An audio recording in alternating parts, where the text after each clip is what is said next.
Hey guys, कैसे हो आप लोग। स्वागत है आपका नीलेश क्लासेज यूट्यूब चैनल में।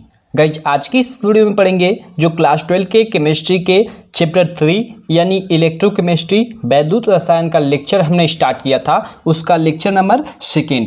जी हाँ गाइज, इससे पहले हमने फर्स्ट लेक्चर देख लिया है, उसमें हमने पूरा डिटेल में पढ़ा था, ठीक है, कि वैद्युत रसायन क्या होता है। उसके बाद हमने सेलों का प्रकार पढ़ा था, लाइक वैद्युत रासायनिक सेल, वैद्युत अपघटनीय सेल, और उसके बाद हमने डेनियल सेल भी पढ़ा था। जी हाँ गाइज, जो आपके 30% सिलेबस कम हुआ है उसमें से डेनियल सेल को हटा दिया गया है, बट हमने पिछले लेक्चर में डेनियल सेल पढ़ा था। क्योंकि गाइज देखिए, डेनियल सेल अगर हम नहीं पढ़ते तो आगे की जितनी भी चीजें हैं समझ नहीं आता। अब देखिए, ये जितनी भी चीजें हैं, ठीक है, अभी इस लेक्चर में जो मैं बताऊंगा फर्स्ट लेक्चर से, जी हाँ गाइज, यानी डेनियल सेल से सभी की सभी ये रिलेटेड है, ठीक है।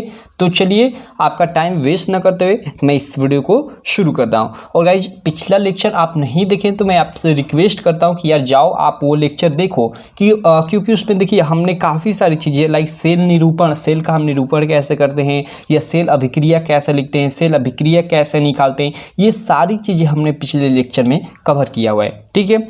आज हम इस वीडियो में पढ़ेंगे थोड़ा एक ही बार में मैं हिंट दे देता हूँ। देखिए, इलेक्ट्रोड विभव, ठीक है, कि इलेक्ट्रोड विभव क्या होता है। उसके बाद इलेक्ट्रोड विभव दो प्रकार का होता है, फर्स्ट होता है आक्सीकरण विभव, सेकेंड होता है अपचयन विभव, ठीक है। उसके बाद देखिए हम पढ़ेंगे मानक इलेक्ट्रोड विभव, कि मानक इलेक्ट्रोड विभव क्या होता है। और उसके बाद पढ़ेंगे सेल विभव, कि सेल विभव क्या होता है, या सेल विभव को हम सेल का विद्युत वाहक बल भी बोलते हैं, ठीक है। तो ये सेल विभव बोले या सेल का विद्युत वाहक बल एक ही बात हुआ, ठीक है, इसको पढ़ेंगे। उसके बाद हम पढ़ेंगे मानक सेल विभव क्या होता है, और इसमें काफ़ी सारी इक्वेशन है, काफ़ी सारी चीज़ें हैं। आपको इतनी चीज़ें दिखाई दे रही हैं, लेकिन देखिएगा कितना विस्तार से हम इसको पढ़ेंगे, ठीक है। तो चलिए शुरू करते हैं। और गाइज, मैं बता दूं कि अगर आप नोट्स लेना चाहते हैं तो आपको 12 के सारे सब्जेक्ट का, जी हाँ गाइज, मात्र 499 499 रुपये में सभी सब्जेक्ट का नोट्स मिल जाएगा, एकदम बेस्ट क्वालिटी में। उसे आप हमारी एप्लीकेशन नीलेश क्लासेस से सीधे बाई कर सकते हैं, ठीक है। और अगर आपको बाई करने में कोई दिक्कत है, कोई प्रॉब्लम है, ठीक है, तो आप इस नंबर पे कॉल कर सकते हैं और जानकारी ले सकते हैं, ठीक है। और सैंपल देखना चाहते हैं नोट्स का तो आप इस वीडियो को अंत तक देखते रहिए, और अंत में इस वीडियो के डिस्क्रिप्शन में आपको एक लिंक मिलेगा, उस पर क्लिक करेंगे तो उसी में आपको मतलब सैंपल हर सब्जेक्ट का दिख जाएगा कि कैसा आपका नोट्स होगा, ठीक है। चलिए शुरू करते हैं। गाइस, सबसे पहले देखते हैं इलेक्ट्रोड विभव। इलेक्ट्रोड विभव क्या होता है। देखिए, हमने पिछले लेक्चर में देखा था, ठीक है, यहाँ मैं आपको समझाता हूँ। हमने पिछले लेक्चर में देखा था कि हमने लाइक किसी भी धातु का इलेक्ट्रोड बनाना हो तो उसको उसी के विलयन में, लाइक एक पात्र ले लेते हैं, ठीक है, और उसको उसी के विलयन में डुबो देते हैं। क्लियर है। मान लीजिए ये कापर की धातु है, ठीक है, ये कापर की धातु है या छड़ है, जो भी ले ले, ठीक है। तो इसको अगर हमें इलेक्ट्रोड के रूप में यूज करना हो तो इसको मतलब इसी के विलयन में, ठीक है, इसी के विलयन यानी कापर के ही विलयन में। अब कापर का कोई भी विलयन हो सकता है, लाइक कापर सल्फेट, ठीक है, इसमें जो विलयन हो वो कापर सल्फेट का ही, मतलब कापर का ही विलयन हो, ऐसा नहीं हो कि कापर सल्फेट ही हो, कोई भी कापर का विलयन हो सकता है, उसी में डुबो देते हैं, ठीक है। तो उसमें डुबोने के बाद क्या होता है गाइज, हमने देखा था, ठीक है। देखिए, तो अब यह क्या होता है कि यह इलेक्ट्रोड की भांति कार्य करने लगता है, जो ये कापर का मतलब ये छड़ होता है, ठीक है। तो हमने देखा था, चलिए मैं उसके माध्यम से समझाता हूँ, ठीक है, डेनियल सेल के माध्यम से। देखिए, हमने यहाँ देखा था, ठीक है, कि हम लोग का ये जिंक की छड़ थी, ठीक है, ये जिंक की छड़ थी, इसको हमने जिंक सल्फेट के विलयन में डुबो दिया था। तो क्या हुआ, ठीक है, कि यहाँ से ये जिंक की जो छड़ है इलेक्ट्रॉन त्यागने लगे, ठीक है, इलेक्ट्रॉन, 2 इलेक्ट्रॉन त्याग कर Zn2+ बनाने लगे, और Zn2+ इस विलयन में आकर मिलने लगे, ठीक है। यह क्रिया चलती रहती है बार बार, ठीक है। तो हमने यह देखा था। तो देखिए, इसके बीच क्या हुआ, एक रिलेशन आपको नजर आ रहा है ना। जब किसी धातु की छड़ को देखिए, ठीक है, इलेक्ट्रोड विभव क्या होता है, अगर इसकी हम सामान्य डेफिनेशन दे, ठीक है, तो जब किसी धातु की छड़ को, ठीक है, उसके जब किसी धातु की छड़ को उसके आयनों के विलयन में डुबोया जाता है, ठीक है, तो धातु और विलयन के मध्य उत्पन्न विभव इलेक्ट्रोड विभव कहलाता है, ठीक है। और इसको हम ई से प्रदर्शित करते हैं, ठीक है गाइज, इलेक्ट्रोड विभव को हम ई से प्रदर्शित करते हैं। देखिए, कोई भी धातु हो गई, ठीक है, कोई भी मान लीजिए जैसे यह जिंक है, ठीक है, तो जिंक को हमने इसके विलयन में डुबोया, ठीक है। तो जब किसी धातु की छड़ को उसके आयनों के विलयन में, वही आयन मतलब ये जो विलयन होता है वो आयन के रूप में होता है, मैंने पिछले लेक्चर में बताया। जैसे आप लोग के घर आप जैसे NaCl यानी आप लोग जानते हो नमक आता है तो वो सॉलिड रूप में होता है, ठीक है, और उसको हम पानी में घोल देते हैं तो वह प्लस और Cl माइनस में टूट जाता है। तो वही यहाँ पे बोला है कि जब किसी धातु की छड़ को उसके आयनों के विलयन में, आयनों के विलयन बोला जाता है या केवल विलयन भी बोल सकते हैं, तो कोई दिक्कत नहीं है, ठीक है। तो जब किसी धातु की छड़ को उसके आयनों के विलयन में डुबोया जाता है, ठीक है, देखिए यहाँ इसको डुबोया गया है, ठीक है। तो धातु और विलयन के मध्य, तो इस धातु और इस विलयन के मध्य क्या होता है कि एक विभव उत्पन्न हो जाता है। क्या होता है कि एक विभव उत्पन्न हो जाता है, ठीक है। एक रासायनिक अभिक्रिया होती है जिसके स्वरूप विभव उत्पन्न हो जाता है और उसी विभव को हम इलेक्ट्रोड विभव बोलते हैं। क्लियर है। और देखिए ये इलेक्ट्रोड विभव आप लोग का दो प्रकार का होता है। फर्स्ट यहाँ हमने देखा डेनियल सेल में कि यहाँ एक अलग ही प्रकार का हो रहा था, ठीक है, क्रिया, और एक यहाँ अलग ही प्रकार का क्रिया हो रहा था, ठीक है। तो इन दोनों क्रियाओं के अंतर्गत आप लोग का जो मतलब विभव होता है, इलेक्ट्रोड विभव होता है, वह दो प्रकार का होता है। फर्स्ट होता है आपका ऑक्सीकरण विभव। इसमें आप देखें यहाँ पिछले लेक्चर में कि यहाँ ऑक्सीकरण हो रहा था, यहाँ अपचयन हो रहा था। तो इसी के आधार पे आप लोग का जो इलेक्ट्रोड विभव होता है वो दो प्रकार का होता है। फर्स्ट क्या होता है कि ऑक्सीकरण विभव होता है, ठीक है। सेकेंड होता है अपचयन विभव, ठीक है। तो वही चीज़ें यहाँ पे हैं, देख सकते हैं आप लोग। इसको मैं साइड में रखता हूँ। देखिए इलेक्ट्रोड विभव, और इसका हमने दो प्रकार लिखा है, ऑक्सीकरण विभव और एक अपचयन विभव। चलिए एक बार मैं और इलेक्ट्रोड विभव की डिफिनीशन बता देता हूँ। देखिए इलेक्ट्रोड विभव क्या होता है, जब किसी धातु, ठीक है, जब किसी धातु की छड़ को, ठीक है, उसके आयनों के विलयन में डुबोते हैं या डुबोया जाता है, तो धातु और विलयन के मध्य उत्पन्न विभव को इलेक्ट्रोड विभव कहते हैं। इलेक्ट्रोड विभव को हम ई से प्रदर्शित करते हैं। आप लोग याद रखिएगा, इलेक्ट्रोड विभव को ई से प्रदर्शित करते हैं।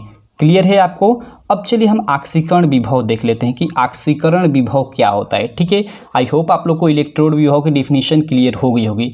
देखिए आप नोट्स ले लीजिएगा, उसमें सारी चीज़ें अच्छे से लिखी गई हैं। मैं एक एक चीज़ें लिख नहीं पाऊंगा ना, तो आप ले लेंगे नोट्स, तो उसमें ये सारी चीज़ें लिखी गई हैं। एक बार मैं और दोहरा देता हूँ इलेक्ट्रोड विभव की डिफिनीशन कि जब किसी धातु की छड़ को उसके आयनों के विलयन में डुबोया जाता है, तो धातु और विलयन के मध्य उत्पन्न विभव को इलेक्ट्रोड विभव कहते हैं, ठीक है। और इसे ई से प्रदर्शित करते हैं, और यह दो प्रकार का होता है। फर्स्ट होता है ऑक्सीकरण विभव, सेकंड होता है अपचयन विभव। अब देखिए हम देखते हैं कि आपका ऑक्सीकरण विभव क्या होता है और अपचयन विभव क्या होता है। तो सबसे पहले हम देखते हैं ऑक्सीकरण विभव कि ऑक्सीकरण विभव क्या होता है, ठीक है। देखिए ऑक्सीकरण विभव क्या होता है कि किसी इलेक्ट्रॉन की, ठीक है, किसी इलेक्ट्रोड की, ठीक है, इलेक्ट्रॉन देने की प्रवृत्ति या त्यागने की प्रवृत्ति ही ऑक्सीकरण विभव कहलाती है। जैसे देखिए यहाँ हम डेनियल सेल में देखे थे, हमने यहाँ डेनियल सेल में देखा था कि ये जिंक की छड़ है, ठीक है, ये जिंक की जो छड़ है, दो इलेक्ट्रॉन त्याग कर Zn2+ बनाकर विलयन में आ जा रही थी। तो इसी प्रवृत्ति को, ठीक है, ये जो इलेक्ट्रोड है, इस इलेक्ट्रोड की इसी प्रवृत्ति को हम क्या बोलते हैं, ऑक्सीकरण विभव बोलते हैं, ठीक है। किसी इलेक्ट्रोड की इलेक्ट्रॉन त्यागने की या इलेक्ट्रॉन त्यागना या इलेक्ट्रॉन देने की जो प्रवृत्ति होती है, उसी को हम बोलते हैं ऑक्सीकरण विभव। क्लियर है आपको। हमने पिछले लेक्चर में डेनियल सेल में देखा था कि जो ये जिंक की छड़ है, ठीक है, देखिए हमने देखा था, ठीक है, कि यह जो जिंक की छड़ है, मतलब जो इलेक्ट्रोड की भांति कार्य करती है, इसको हम एनोड भी बोलते हैं। इसमें क्या हुआ था कि यह दो इलेक्ट्रॉन त्याग कर और Zn2+ बना ले रही थी, ठीक है, और वह Zn2+ इस विलयन में आकर मिल जा रहा था। यानी यहाँ ये जो इलेक्ट्रोड था, इलेक्ट्रॉन त्याग रहा था या इलेक्ट्रॉन इधर दे रहा था, ठीक है।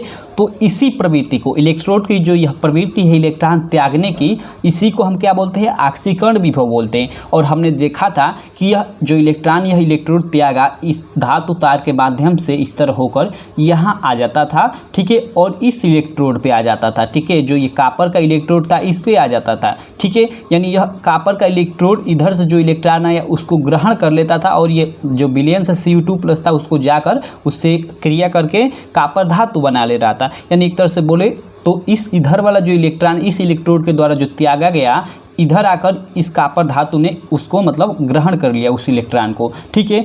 तो अगर हम अपचयन विभव की परिभाषा दें, ठीक है, कि अपचयन विभव क्या होता है, तो वही यहाँ से हमने देखा कि इलेक्ट्रॉन त्यागने की जो प्रवृत्ति है वो ऑक्सीकरण विभव कहलाती है। तो सेम अपचयन विभव की डिफिनीशन एकदम इसके उल्टी हो जाएगी, ठीक है। क्या हो जाएगी कि किसी इलेक्ट्रोड की, ये इलेक्ट्रोड है ना, तो वही किसी इलेक्ट्रोड की, ठीक है, इलेक्ट्रॉन ग्रहण करने की प्रवृत्ति, ठीक है, क्या कहलाती है, ऑक्सीकरण विभव कहलाती है। तो आपको आई होप आपको ऑक्सीकरण विभव बोल दिया, अपचयन विभव कहलाती है, ठीक है।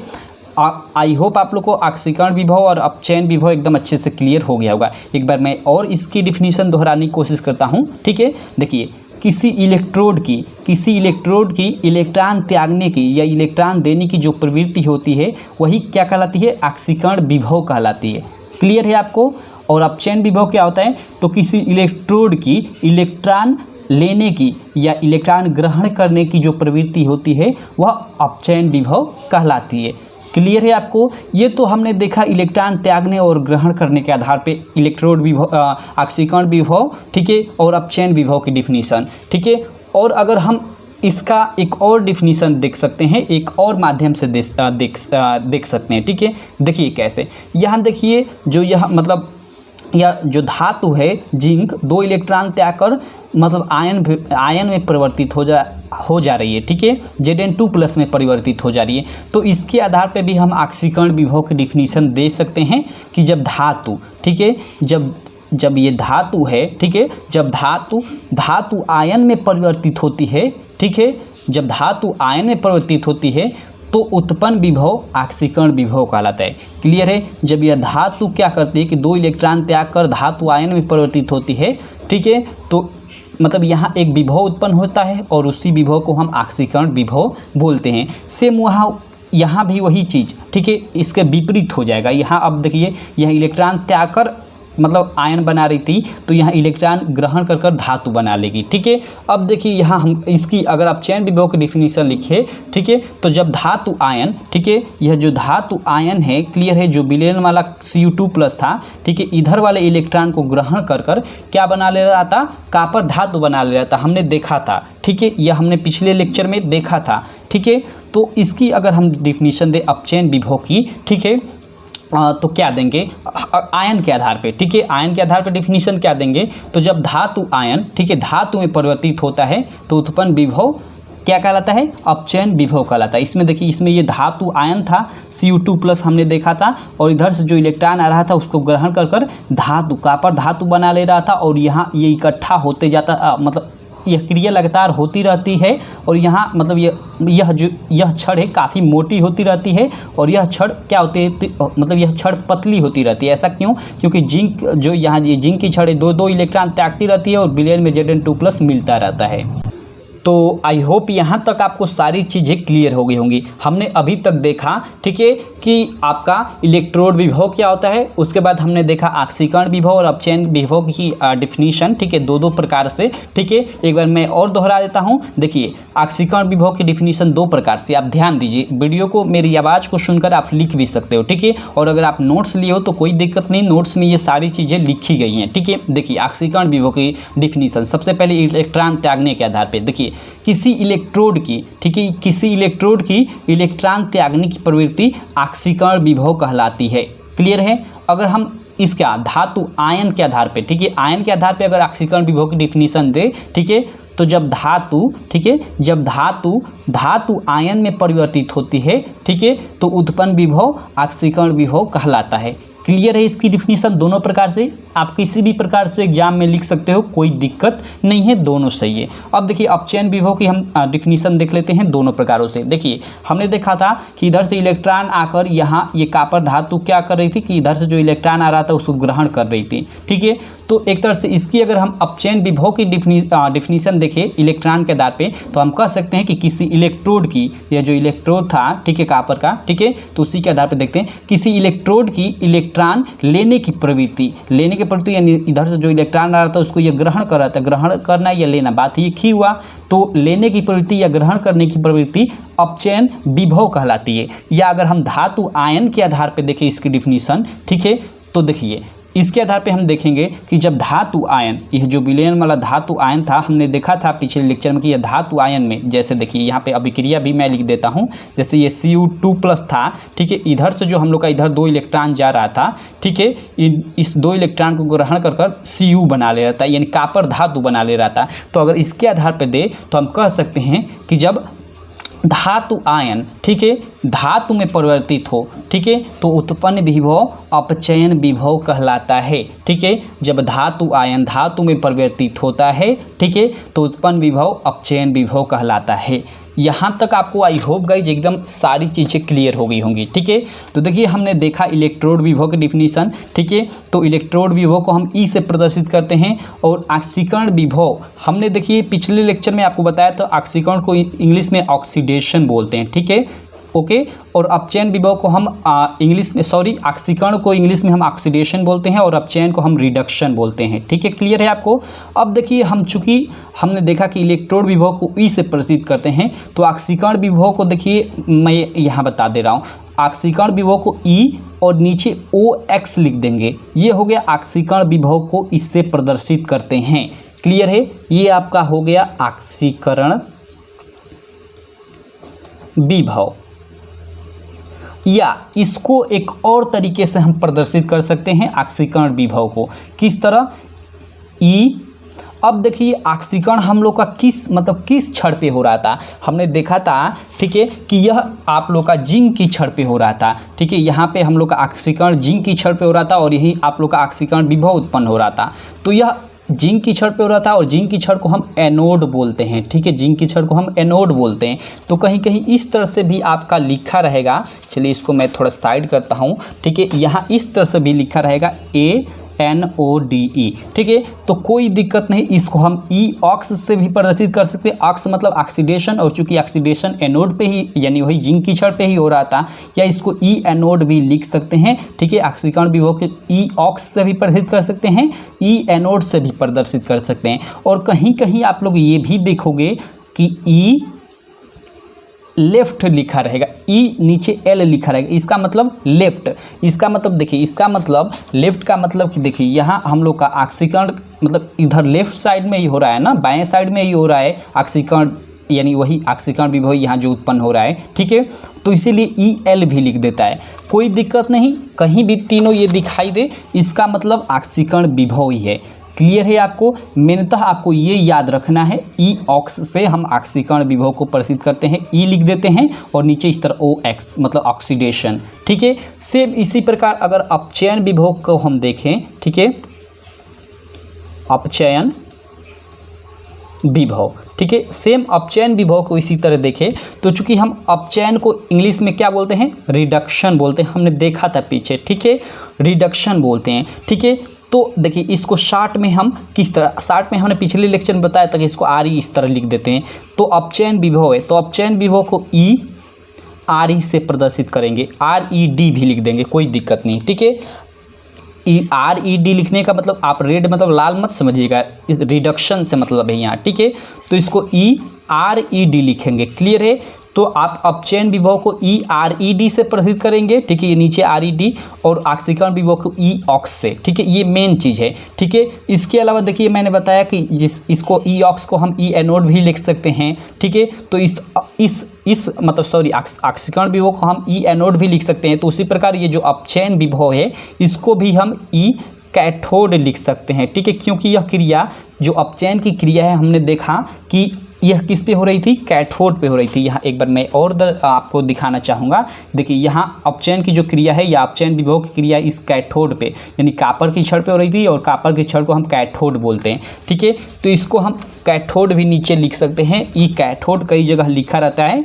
ठीक है, क्लियर है आपको। और चूँकि यह कैथोड की साइड में स्थित है, आपका राइट साइड में स्थित है, तो इसको ER से भी प्रदर्शित कर सकते हैं, कोई दिक्कत नहीं है। तो ये तीनों प्रदर्शन आप जान गए, मतलब इन तीन तरीकों से इसका हम ऑक्सीकरण विभव या अपचयन विभव का तीन तरीकों से रिप्रेजेंटेशन कर सकते हैं, कोई दिक्कत नहीं है। लेकिन मेन आपका यही प्रचलन है कि आपका ऑक्सीकरण विभव को EOX से, ठीक है, EOX यानी यहाँ ऑक्सीडेशन से मतलब है, और RED रेड से मतलब रिडक्शन से है यहाँ। ठीक है, ये आपका ऑक्सीकरण विभव हो गया, ये आपका अपचयन विभव हो गया।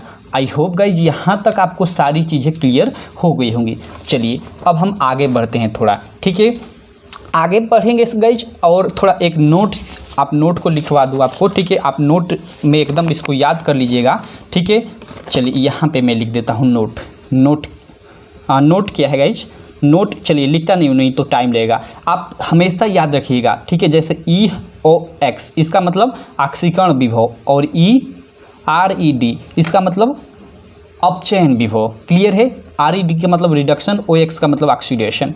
इसका देखिए, इसमें मैं आपको बता दूं, ठीक है, ये नोट में आप लोग लिख लीजिएगा, ठीक है, या याद कर लीजिएगा कि ऑक्सीकरण विभव को, ठीक है, ई ऑक्स से प्रदर्शित करते हैं और अपचयन विभव को ई रेट से प्रदर्शित करते हैं, ठीक है, ये तो आप जान गए। लेकिन आप ये सबसे बड़ी इंपॉर्टेंट चीज़, ये तो सामान्य चीज़ है, सबसे बड़ी इंपॉर्टेंट नोट में क्या है कि किसी धातु के लिए अपचयन, ठीक है, किसी धातु के लिए ऑक्सीकरण व अपचयन जो विभव होते हैं उनका मान, ठीक है, समान परंतु चिन्ह में विपरीत होता है। अब देखिए यह मैं क्या कह रहा हूँ शायद आपको समझ नहीं आ रहा होगा, ठीक है। देखिए अगर ई ऑक्स का मान लीजिए 3 है तो ई रेड का मान -3 होगा, ठीक है, या ई एक्स का मान -5 है तो ई रेड का मान 5 होगा। मतलब इनका ये जो मान है, ये वैल्यू है, ठीक है, ई ऑक्स का या ई रेड का मतलब समान होगा, लेकिन चिन्ह क्या होंगे, विपरीत होंगे। एक में प्लस होगा तो एक में माइनस, ये फैक्ट है, ठीक है, ऐसा निकाल कर देखा गया है, ठीक है, यह मतलब एक्सपेरिमेंट कर ऐसा देखा गया है, आप समझ सकते हो एक तरह से, ठीक है।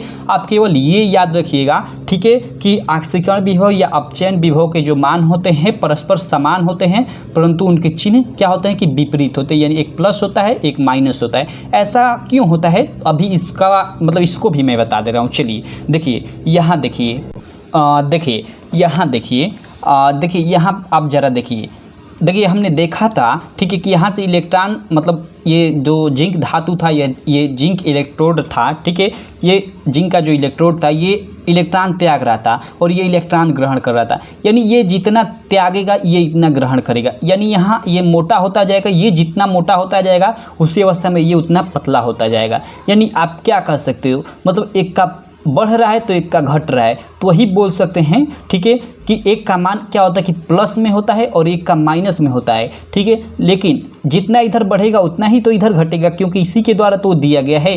तो एक तरह से हम बोल सकते हैं ये, ठीक है, कि जो ई ऑक्स और ई रेड है, ठीक है, उनका मान तो समान होता है, ठीक है, लेकिन जो चिन्ह होते हैं वो क्या होते हैं, विपरीत होते हैं। क्लियर है आपको, इसी कारण यहाँ पे मैं नोट में इसको बताया, ठीक है, और ये आप लोग न्यूमेरिकल में देखोगे भी, ठीक है, कि अगर ई ऑक्स का मान, ठीक है, ई ऑक्स का मान, ठीक है, अगर -5 है तो आपका ई रेड का जो मान निकल कर आएगा वो 5 निकल कर आएगा। ये देखेंगे, ठीक है, न्यूमेरिकल में हम लोग इसको देखेंगे, ठीक है। चलिए ज़्यादा इस पर मैं फोकस नहीं करता हूँ, आप केवल यही मतलब याद रखिएगा कि मतलब इनका मान बराबर होता है परंतु चिन्ह विपरीत होता है, ई ऑक्स और ई रेड का।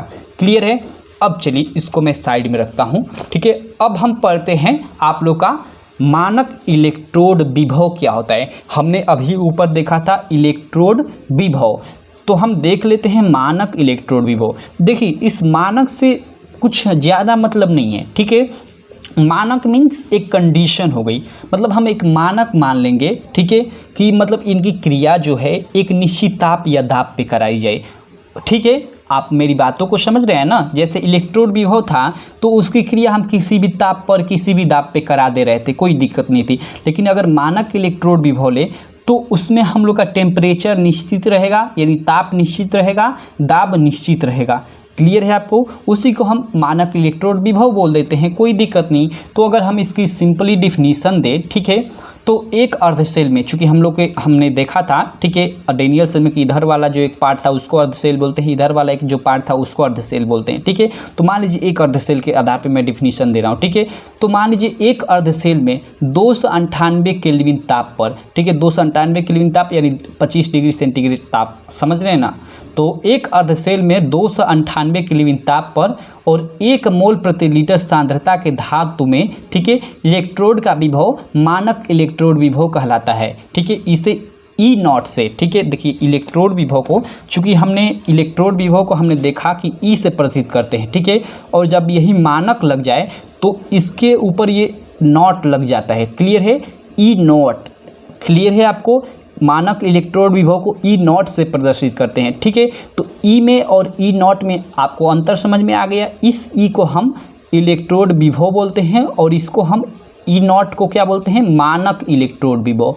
क्लियर है। और मानक क्या, सेम वही डिफिनीसन है, वही चीज़ है, केवल क्या है कि आपको मानक कंडीशन लगा देना है। जैसे मान लीजिए 298 केल्विन आपका ताप होना चाहिए, ठीक है, मतलब, और उसके बाद मान लीजिए जो विलयन हो उसकी भी सांद्रता निश्चित होनी चाहिए, ठीक है।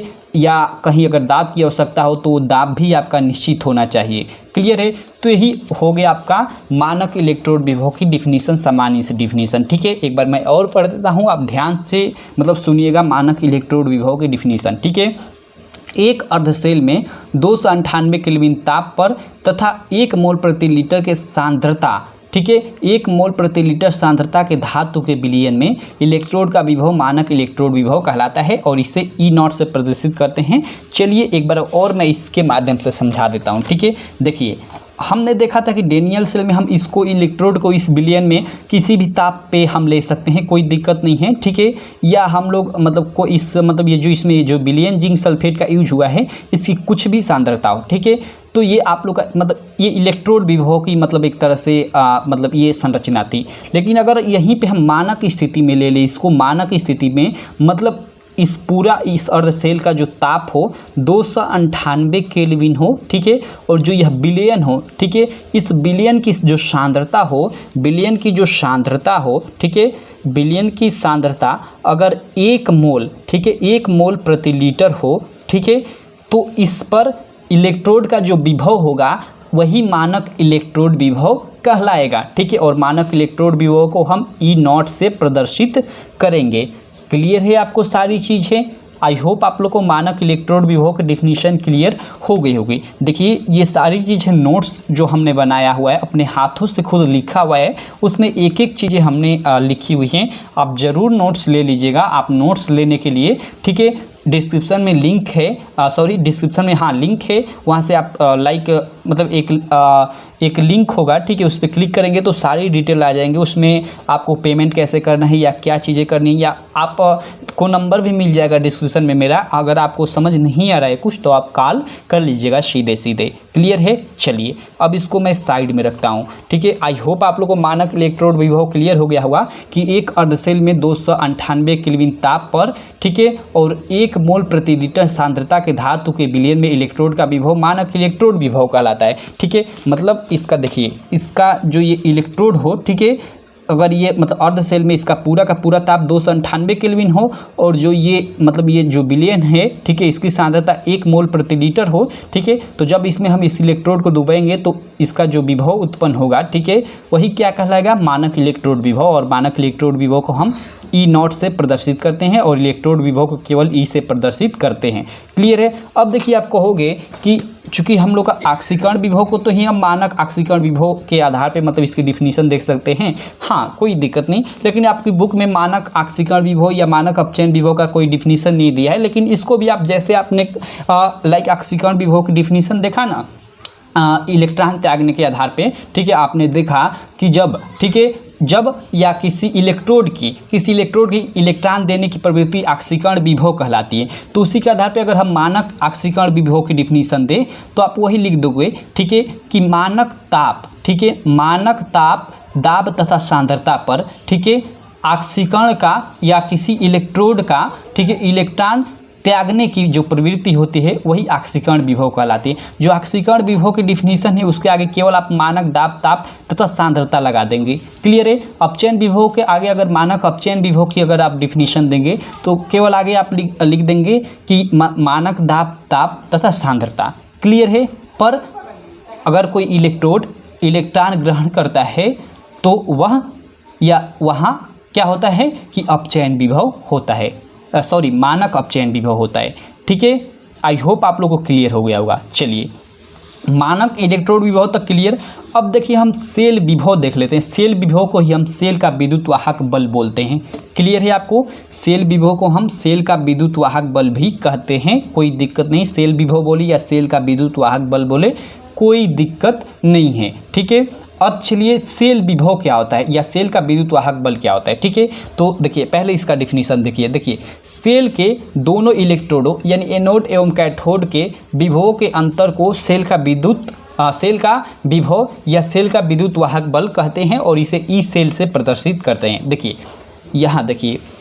यहाँ चित्र में मैं फिर आता हूँ। देखिए यहाँ हमने देखा था कि इधर ये जो पूरा ये डेनियल सेल है, इसका ये आधा वाला ये जो पार्ट है इधर वाला, ठीक है, यानी ये जहाँ ऑक्सीडेशन होता है इसको हम अर्ध सेल बोलते हैं, ठीक है, और इसको हम अर्ध सेल बोलते हैं, और ये दोनों मिलकर एक पूर्ण सेल का निर्माण करते हैं। तो इसमें आप लोग का ये होता है एनोड और ये होता है कैथोड। तो वही क्या कि सेल के दोनों इलेक्ट्रोड, ये जो सेल का पहला इलेक्ट्रोड ये दूसरा इलेक्ट्रोड है, तो वही सेल के दोनों इलेक्ट्रोडों एनोड और कैथोडों के विभव के, जो इस एनोड का विभव और इस कैथोड का विभव, इन्हीं दोनों के अंतर को हम क्या बोलते हैं कि सेल विभव बोलते हैं, जिसको हम ई सेल, देखिए इसको हम सेल विभव को ECELL, ठीक है, या हम इसको ई सेल इस तरह से भी लिख सकते हैं। ई सेल नीचे रहना चाहिए जैसे ई, और यहाँ नीचे आपका छोटा में सेल, ई सेल से प्रदर्शित करते हैं। क्लियर है आपको?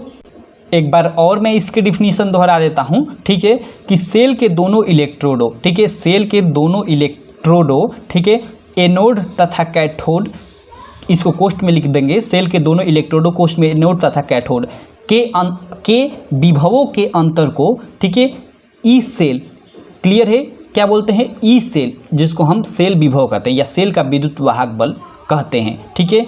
आई होप आप लोग को क्लियर हो गया होगा। अगर इसका हम सामान्य एकदम नॉर्मल डिफिनीशन दें तो इसको ये भी कह सकते हैं, ठीक है, अगर एकदम सामान्य डिफिनीशन दें तो अपचयन व ऑक्सीकरण विभव का अंतर सेल विभव या सेल का विद्युत वाहक बल कहलाता है, ठीक है। अपचयन व ऑक्सीकरण विभवों का अंतर सेल विभव या सेल का विद्युत वाहक बल कहलाता है। देखिए यहाँ मैंने पहले अपचयन कहा, ठीक है, कि अपचयन व ऑक्सीकरण विभव का अंतर, ठीक है। अपचयन क्या है? अपचयन यानी अपचयन विभव यानी ई रेड, अपचयन विभव तथा ऑक्सीकरण विभव यानी ई ऑक्स का अंतर आपका क्या कहलाता है? इसी का अंतर आपका ई सेल कहलाता है, ठीक है, ई सेल कहलाता है, या इसको ई सेल को हम मतलब वही मानक सेल या मानक सेल भी बोल दिया, सेल विभव या सेल का विद्युत वाहक बल इसी को कहते हैं, ठीक है। तो अपचयन विभव और ऑक्सीकरण विभव का अंतर सेल विभव कहलाता है। अब देखिए, चूँकि आपने ई रेड अपचयन पहले कहा, ऐसा क्यों? क्योंकि देखिए यहाँ हम देखिए काफ़ी ये ख़राब हो गया है चित्र, चलिए इसी पे आप समझ लीजिए, ठीक है। देखिए हमने देखा था कि यहाँ से इलेक्ट्रॉन इधर आ रहे थे और यह छड़ काफ़ी मतलब यह जो छड़ थी काफ़ी मोटी हो रही थी और यहाँ कॉपर धातु बन रहा था और ये मतलब कम होती जा रही थी, यानी इसका मान ज़्यादा हो गया। एक तरह से बोले तो ई रेड का मान आपका क्या हो गया? ज़्यादा हो गया और इसका मान कम हो गया। इसीलिए हम क्या घटा देंगे? इसीलिए हम ई रेड में से यानी अपचयन विभव में से हम ऑक्सीकरण विभव को घटा देंगे क्योंकि इसका मान ज़्यादा है। क्लियर है आपको? तो वही हमने अभी यहाँ पे लिखा, ठीक है, यहाँ पे भी मैं लिख देता हूँ, ठीक है, कि अपचयन विभव यानी ई रेड और ऑक्सीकरण विभव यानी ई ऑक्स, अपचयन विभव और ऑक्सीकरण विभव के अंतर को ही हम सेल विभव कहते हैं और सेल विभव को हम ई सेल से प्रदर्शित करते हैं और यही आपका एक फार्मूला निखर कर आ जाता है सेल विभव का, या इसी को हम सेल विभव बोलते हैं या सेल का विद्युत वाहक बल बोलते हैं और ये फार्मूला बनकर आ जाता है। आपको इसी को याद रखना है, ठीक है। E cell equal to E red minus E ox, clear है, मतलब अपचयन विभव माइनस ऑक्सीकरण विभव इक्वल टू आप लोग का सेल विभव। क्लियर है?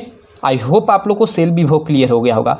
अब देखिए थोड़ा कुछ चीज़ें आप लोग देख लीजिए और देखिए हम अगर इन सारी चीज़ों को अगर मानक स्थिति पे ले, ये तो हमने सामान्य स्थिति पे देखा, अगर मानक स्थिति पे देखें यानी आप लोग का जो तापमान हो 298 केल्विन हो और मतलब आपका ताप दाब और क्या सांद्रता मतलब एक मानक चीज़ पे अगर ले, ठीक है, तो अगर मानक चीज़ पे ले, ठीक है, यानी आपका एक मतलब जैसे ताप हो वो 298 केल्विन हो, आपका दाब हो 1 बार हो और सांद्रता 1 मोल प्रति लीटर हो, अगर इस पे अगर ये सारी चीज़ें लें, ठीक है, तो इस ई सेल को हम क्या बोलते हैं? ई नॉट सेल बोलेंगे, ई नॉट सेल यानी मानक सेल, ठीक है, मानक सेल विभव। हमने इसको केवल सेल विभव कहा और इसको अगर हम मानक स्थितियों पे ले ले, मतलब ताप हम समान ले ले, दाब समान ले ले, विलयन की सांद्रता समान ले ले, तो इस सेल को हम क्या बोलेंगे? मानक सेल विभव। क्लियर है? और इसी तरह बराबर ये हो जाएगा ई नॉट रेड के, मतलब मानक अपचयन विभव के और मानक ऑक्सीकरण विभव के अंतर के बराबर आपका मानक सेल विभव हो जाएगा।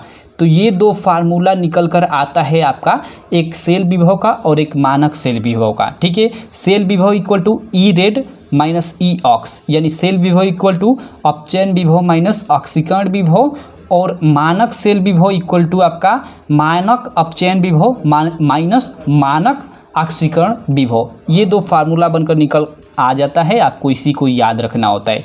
क्लियर है आपको सारी चीज़ें यहाँ तक। अब चलिए कुछ इक्वेशन कुछ चीज़ें मैं आपको बता देता हूँ।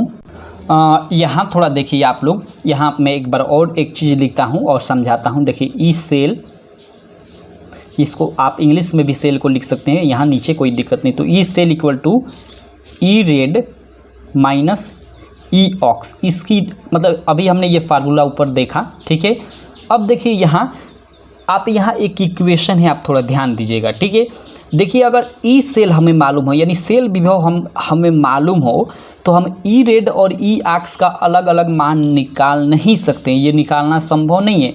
मतलब अगर आपको दे दे कि ई सेल बराबर 5, तो ई रेड इक्वल टू क्वेश्चन या और ई ऑक्स इक्वल टू क्वेश्चन, मतलब आपको केवल ई सेल दिया है और ई रेड का और ई ऑक्स का अलग अलग मान पूछ रहा है, तो आप ज्ञात ही नहीं कर सकते। यहाँ ज्ञात कर सकते हैं, ज्ञात करना ये चीज़ें ज्ञात करना संभव नहीं है अगर केवल ई सेल आपका दिया हो तो देखिए इसके मतलब इसके समाधान के लिए क्या होता है कि हम आप लोग का एक SHG होता है, ठीक है, SHG होता है, ठीक है, मानक हाइड्रोजन इलेक्ट्रोड, ठीक है, मानक हाइड्रोजन इलेक्ट्रोड। क्लियर है आपका? इसको हम शॉर्ट में SHG बोलते हैं। इंग्लिश देखिए शॉर्ट में इसको हम देखिए इसको लिखते हैं मानक हाइड्रोजन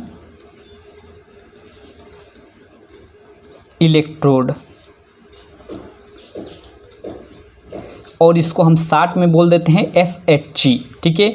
इस चीज़ के निवारण के लिए अगर हम लोगों का केवल ई सेल दिया हो, ठीक है, और हमें ई रेड या ई ऑक्स का मान पूछ रहा हो, यानी हमें ई रेड का मान नहीं दिया है, ई ऑक्स का मान नहीं दिया है, केवल ई सेल का मान दिया है, तो हमें वो बोल रहा है कि ई रेड का मान ज्ञात कीजिए।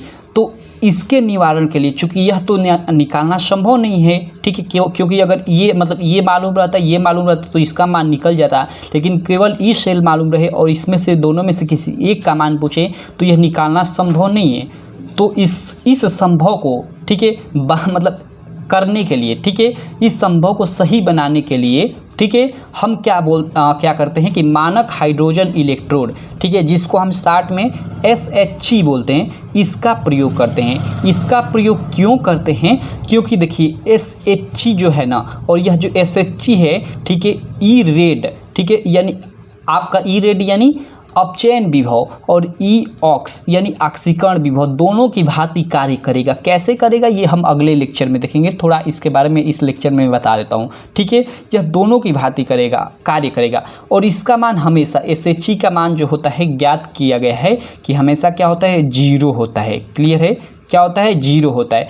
तो यहाँ थोड़ा आप ध्यान दो, अगर ई सेल का मान हमें 5 मालूम है, ठीक है, और अगर हम ई रेड के जगह SHG उपयोग में ले ले, यानी आप लोग का ई सेल इक्वल टू, अब क्या हो जाएगा formula, E cell equal to हमने ई रेड के जगह SHG लगा दिया माइनस EOX, और हमें OX का मान पूछ रहे हैं, तो हमें ई सेल का मान 5 equal to SHG minus EOX, ठीक है, और SHG की जगह हम 0 रख देंगे, यानी हम लोग का यहाँ से EOX का मान आसानी से निकल आएगा। चलिए यहाँ थोड़ा मतलब एक अलग पेज पे मैं बता देता हूँ। देखिए यहाँ देखिए आपका है E cell equal to E red minus EOX, ये तो आपका फार्मूला होता है।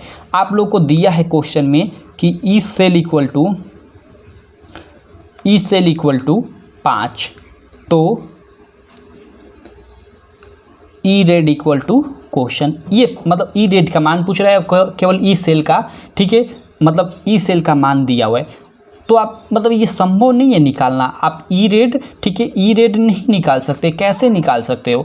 तो इसके निवारण के लिए हम यहाँ EOX के जगह वही हमने मानक हाइड्रोजन विभव, ठीक है, मानक हाइड्रोजन विभव जो अभी नीचे देखा था, SHG का उपयोग कर लेते हैं और इस SHG का मान 0 होता है हमेशा, ठीक है। तो अगर यहाँ हम लिखें कि E cell equal to E red हमें ज्ञात करना है, तो इसको इसी तरह रहने देता हूँ, ठीक है। और यहाँ ई सेल का हमें चूंकि मान दिया है 5, तो यहाँ 5 रख लेता हूँ। ई सेल का मान 5 इक्वल टू ये बराबर तो बराबर, और ई रेड क्योंकि इसी का हमें मान ज्ञात करना है, और माइनस ई ऑक्स के जगह हम SHG लिख सकते हैं, ठीक है, अगर SHG का हम प्रयोग करें तो, ठीक है। तो ई रेड के जगह हमने SHG का प्रयोग कर लिया, या 5 इक्वल टू, ठीक है, ई रेड माइनस SHG, चूँकि SHG का मान 0 होता है तो यह हमने 0 रख लिया। तो अगर हम इसमें से ई रेड में से इसको घटाएंगे तो ये 0 हो जाएगा, यानी आप लोग का ई रेड इक्वल टू आप लोग का 5 निकल कर आ जाएगा, ठीक है। इसका मतलब आप लोग समझ गए, इसका मतलब क्या हुआ, इसका मतलब कि अगर हमको केवल ई सेल का मान मालूम है तो ई रेड या ई ऑक्स का मान मालूम करने के लिए, ठीक है, हम SHG यानी मानक हाइड्रोजन विभव इसका उपयोग करते हैं, ठीक है। ये हम अगले लेक्चर में देखेंगे इसको अच्छे से, ठीक है। और देखिए यहाँ ये सभी मानक स्थितियों पे हुआ, तो ये हम यहाँ इस पे सब ये लगा देते हैं, क्लियर है आपको, ये लगाते हैं, मैंने इस माध्यम से आपको समझाया, ठीक है, कोई दिक्कत नहीं, ठीक है। ये अगले लेक्चर में हम अच्छे से समझेंगे, केवल यहाँ मैं आपको एक हिंट दे दिया, ठीक है। चलिए, और यहाँ कुछ चीज़ें और जान लेते हैं, ठीक है। देखिए अगर आप लोग का, ठीक है, अगर ई सेल का मान, ठीक है, देखिए हमने अभी फार्मूला देखा कि E cell equal to E red minus E ox, ठीक है। अगर आप लोग का ई सेल का मान, ठीक है, अगर 0 आए, ठीक है, ई सेल का मान अगर 0 आए इक्वेशन करने में, ठीक है, अगर ई सेल का मान 0 हो तो इसका मतलब कि जो आप लोग का सेल है उसमें कोई धारा प्रवाहित नहीं हो रही थी, आई प्रवाहित नहीं हो रही है, क्लियर है आपको। अगर ई सेल आप लोग का ई सेल अगर, ठीक है, अगर धनात्मक हो, इसका मान अगर धनात्मक आ जाए ई सेल का, ठीक है, तो अब धारा क्या हो रही है कि प्रवाहित हो रही है, ठीक है, और धारा प्रवाहित हो रही है और इसमें सेल डिस्चार्ज होता है, ठीक है, सेल क्या होता है, सेल डिस्चार्ज होता है, ठीक है। अभी जो हमने डेनियल सेल में अभी पढ़ा था, ठीक है, विद्युत धारा प्रवाहित हो रही थी किधर, आप लोग का कैथोड से एनोड की तरह, ठीक है। तो उस स्थिति में क्या होता है कि सेल डिस्चार्ज होता है, ठीक है। और जब ई सेल माइनस हो, ई सेल क्या हो, माइनस हो, माइनस होने का मतलब कि विद्युत धारा आप लोग का जिंक की छड़ से उधर की तरफ प्रवाहित हो, यानी आप लोग जिंक की छड़ से कापर की छड़ की ओर, तो ऐसा तो अपने आप होगा नहीं। हमने देखा था कि ये जो क्रिया थी, लाइक ये जो यहाँ ये एक रासायनिक क्रिया थी, ये जिंक इलेक्ट्रॉन त्याग रहा था और इधर से इधर इलेक्ट्रॉन आ रहा था, इधर इलेक्ट्रॉन आने का मतलब विद्युत धारा इधर से इधर प्रवाहित हो रही थी, तो ये तो एक रासायनिक अभिक्रिया के कारण हुआ। लेकिन इस तरह अगर विद्युत धारा बहेगी इधर से इधर, इसका मतलब क्या, इसका मतलब तो यह अपने आप यह क्रिया होगी नहीं, ये तो अपने आप हो रही थी कि यहाँ से जिंक था 2 इलेक्ट्रॉन त्याग दे रहा था और इधर से यह इधर आ रहा था, ठीक है, इलेक्ट्रॉन, ठीक है, और इलेक्ट्रॉन चूंकि इधर से इधर गमन कर रहा था, इलेक्ट्रॉन यानी आवेश गमन कर रहा था, तो इसके कारण विद्युत धारा इधर से इधर प्रवाहित हो रही थी। इसका मतलब तो यहाँ इसका मतलब सेल डिस्चार्ज हो रहा था, ठीक है। और अगर हम लोग की विद्युत धारा, ठीक है, इधर से इधर ही बहने लगे, इधर से इधर, ठीक है, इसका मतलब कि हाँ ये क्रिया तो ऑटोमेटिक हो नहीं सकती, ये हमें करानी पड़ेगी। इसका मतलब कि हम सेल को चार्ज करते हैं, ठीक है। तो वही बात हुआ, ठीक है, कि अगर ई सेल धनात्मक हो, ठीक है, धनात्मक होने का मतलब, ठीक है, कि ई रेड का मान अधिक हो, ठीक है, ई रेड का मान अधिक हो, ठीक है, तो सेल आप लोग का क्या होगा कि डिस्चार्ज होगा, क्लियर है। मतलब इसका कि इलेक्ट्रॉन आपका जिंक की छड़ से अगर, ठीक है, जिंक की छड़ से कापर की छड़ पे जाए, ठीक है, तो ई सेल का मान आप लोगों का धनात्मक आता है और तब क्या होता है कि सेल डिस्चार्ज होता है और यह क्रिया ऑटोमेटिक होती है, ठीक है।